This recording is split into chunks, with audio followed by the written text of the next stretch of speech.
Jacob's parents are very worried because he's making animalistic sounds and wanting to live in the woods just like a wolf, which was written and directed by Nathalia Beccari. I hope I pronounced that right. I apologize if I didn't. And this is an indie-style art house horror about gender identity, mental health, and a whole bunch of issues. And Lily Rose Depp, who, yes, is Johnny Depp's daughter, George McKay, and a few others, including Patty Cosentine, and I hope I pronounced that right. I'm pretty certain I didn't. And Eileen Walsh, come on Eileen, yes, you know what I mean. She is plays a pretty good role as a doctor in this, and this movie is going to be hard to explain without spoilers, but the brief summary of it is basically Jacob, played by George McKay, feels that he is a wolf trapped in a young man's body. And like anybody that struggles with, as it was called in the movie, species identity disorder, and anybody that struggles with not feeling like, you're your true self and you want to be your true self and other people won't let you be your true self,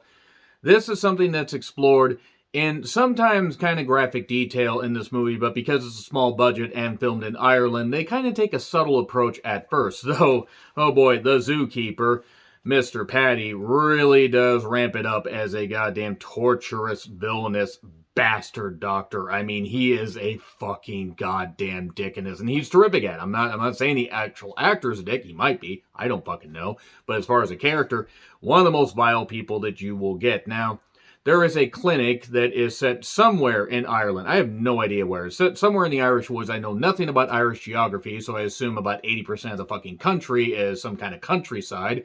So they took a walk on the wild side and they went do the wild. Okay, I really screwed up that song, but the whole point is they're at a clinic where various people of various ages, some that are young teenagers, some that are in their, say, like closer to 20, and even a couple of the other, various patients feel that they are some type of animal, German Shepherd, parrot. Some are dealing with this therapy well and trying to break the mindset that they have that they are actually human. They are not animals trapped in human bodies.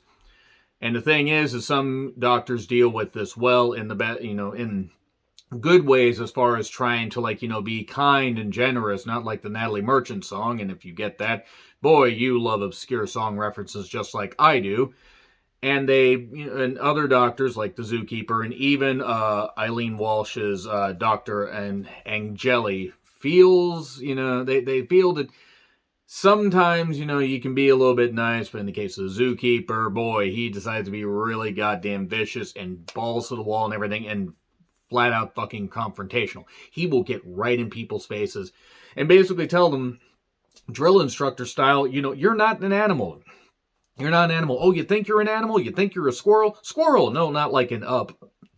Climb this tree. Then somebody snaps their nail. See, squirrels don't snap their nails when trying to climb trees, so you're not a goddamn squirrel, except I'm sure that squirrels have injured themselves climbing trees. This guy feels that human beings are above animals and everything, and feels that if you're going to pretend to be an animal, you need to live like an animal. Cage them up. And, it's like, they didn't have to cage the elephant. Thankfully, we did not have to break it down. There is no rest for the wicked, and money doesn't grow on trees. I have no idea how this clinic got funded among the trees. So anyway, this movie is strange and definitely not for everybody. If you yourself have struggled with gender identity or mental health issues, this movie may resonate with you on a more, spiritual level, I guess would be the best way to describe it.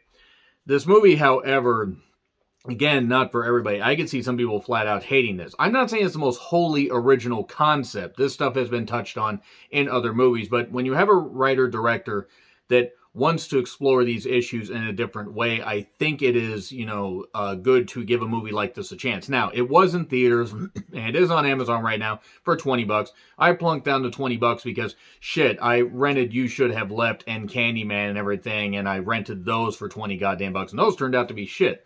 I was ready, not necessarily to hate this movie, but kind of to say, like, oh, it's just not that good, or oh, there's some good ideas, but doesn't really explore them.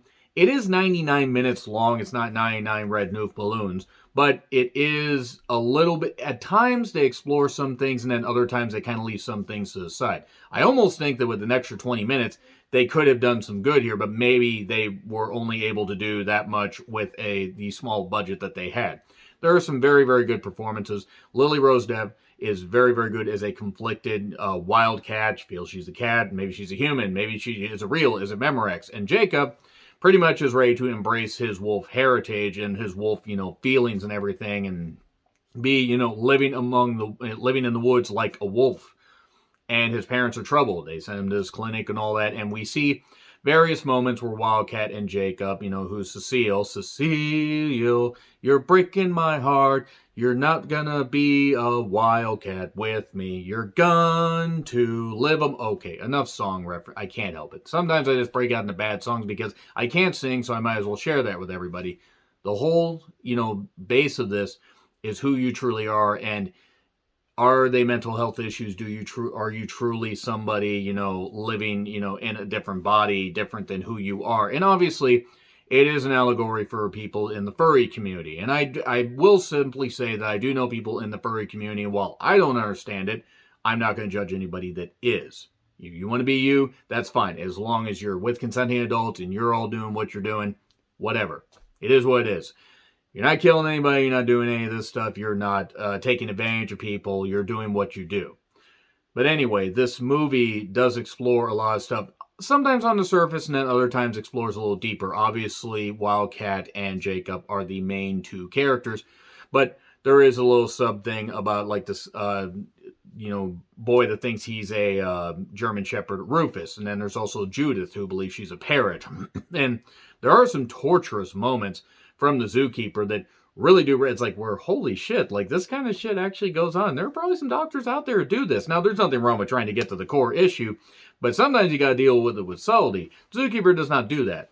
And eventually things come to a conclusion where I think the conclusion almost, like you're kind of thinking maybe it leaves it a little open-ended, like, they allow you to interpret how you want to see it. But really what it comes down to is just being who you are and everything, or maybe you just have issues that are undiagnosed and you need medication or whatever. But it's an allegory for a lot of things. And there are different interpretations people can have, and whether you agree or disagree about how, some people choose to live. Sometimes there are just things that we cannot help. We can't help how we think without therapy and without various other things. And if you do have issues that you feel you need to have, to be explored and to be, resolved, please seek help. I'm not a therapist. I don't even play one on TV or on YouTube, but I'm available on Twitter if you guys need to talk, because there are various people that deal with stuff. But always seek people out. There are people out there that are willing to help. And you have friends, family, loved ones, whoever, that are willing to listen to you.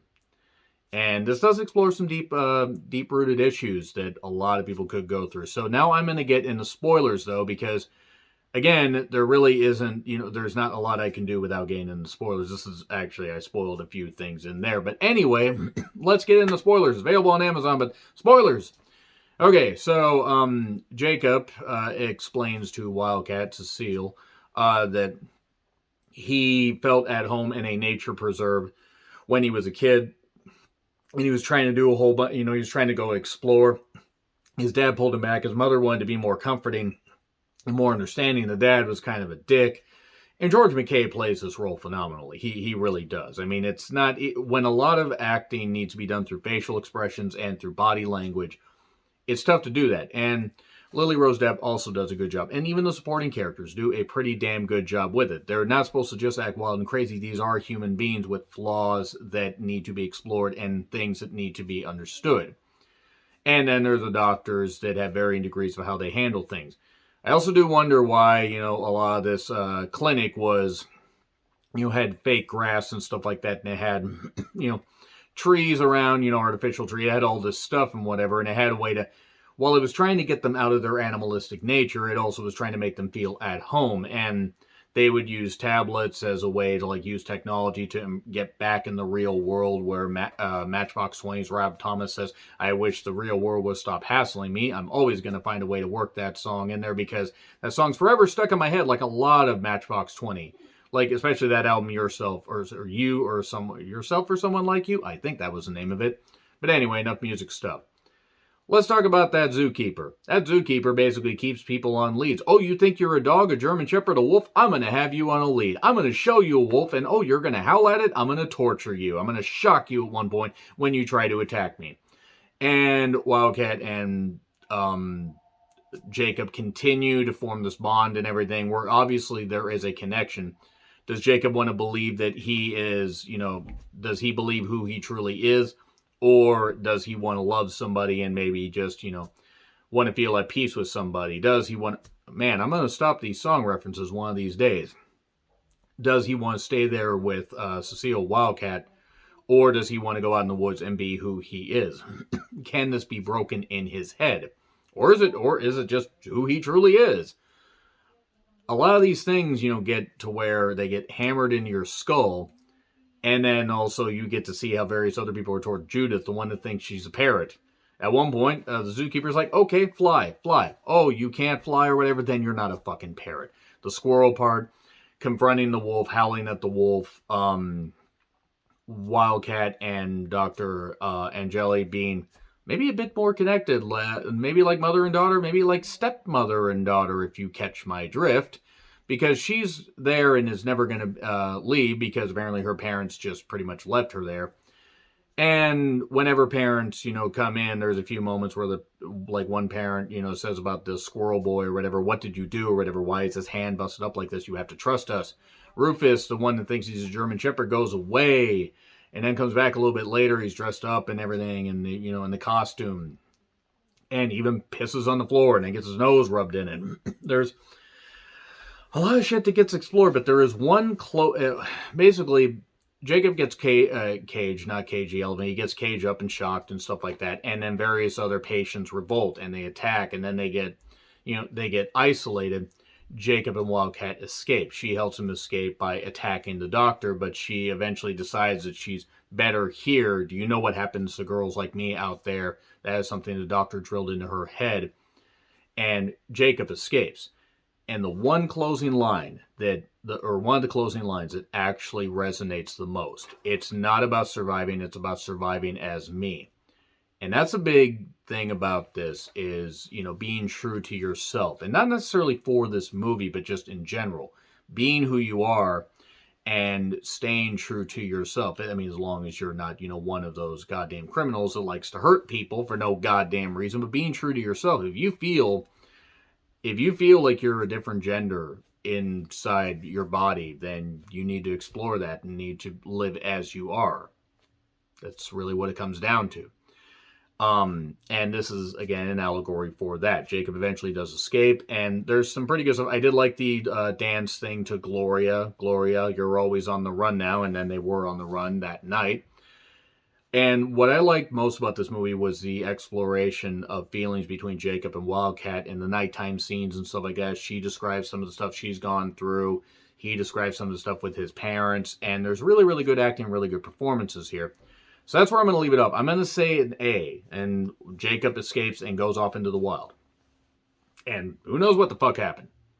So yeah, A. It is going to be a polarizing movie. I'm pretty certain it's not going to be for everybody, but those are my opinions. Let me know your opinions in the comments, please. Like, share, subscribe, Twitter handle in the description. I'm John Rutland. I'll see you soon.